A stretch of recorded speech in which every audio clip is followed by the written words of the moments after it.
Au musée des Beaux-Arts de Rennes, du 28 juin au 29 septembre 2019, s'est tenue l'exposition créatrice, l'émancipation par l'art, avec 80 œuvres qui datent du Moyen-Âge à nos jours. L'exposition était composée de peintures, sculptures, dessins et installations.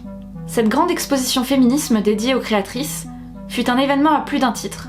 Privilégiant une approche thématique sur une longue durée, elle met en lumière la fonction émancipatrice de l'art. De cette exposition émerge le formidable apport novateur des femmes par l'utilisation de nouveaux matériaux et une radicale liberté créatrice. Les commissaires d'exposition étaient Marie-Jo Bonnet, qui est historienne d'art, auteure de nombreuses publications sur les artistes femmes, et Anne Dary, directrice honoraire du musée des Beaux-Arts de Rennes. Dans l'histoire de l'art, s'il fut un territoire spécifiquement masculin, c'est bien celui du nu. Que ce soit dans les académies, les écoles ou les ateliers, les femmes n'avaient pas le droit de dessiner un corps d'homme ou de femme nue, d'après nature, alors que les hommes pouvaient s'en donner à cœur joie.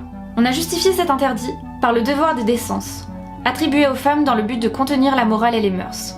Les personnes du sexe, comme elles étaient appelées sous l'Ancien Régime, devaient se voiler les yeux devant la nature. Empêcher les femmes de peindre le nu, c'est donc les tenir à l'écart de l'élaboration des modèles communs, de la beauté civilisatrice qui s'exerce alors du seul point de vue masculin. Le nu a ainsi participé à la construction sociale d'un genre féminin, passif et objet de convoitise sexuelle. Cette limitation de l'accès des femmes à la fabrication des images symboliques fut également une manière de renforcer la mainmise masculine sur les rôles féminins.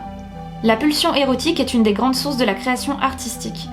La limiter, c'est donc placer l'art féminin sous le joug de la transgression et de la culpabilité.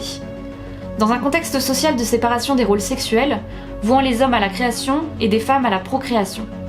L'institution a mis en place un contrôle symbolique sur l'activité artistique des femmes, qui fait partie des mécanismes de leur invisibilité. J'ai pris en exemple Camille Claudel, née en 1864 et décédée en 1943. En 1892, elle sculpte la valse, que l'on voit juste ici, et qui représente un couple de danseurs nus entrelacés.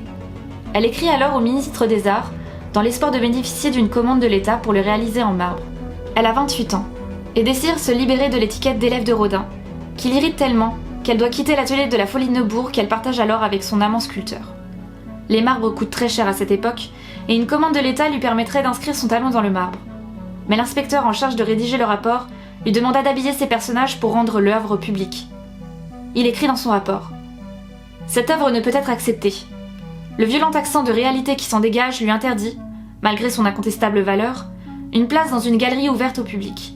Le rapprochement des sexes est rendu avec une surprenante sensualité d'expression qui exagère considérablement la nudité absolue de tous les détails humains. » À la suite de ces critiques, jugeant son œuvre indécente, Camille reprend Drape la danseuse à mi-corps pour une version sensuelle moins érotique. En 1893, elle expose une nouvelle version en plâtre au Salon de peinture et de sculpture de la Société nationale des beaux-arts. En 1905, une version à nouveau modifiée est éditée en de nombreux exemplaires en bronze par le fondateur et marchand d'art Eugène Blot.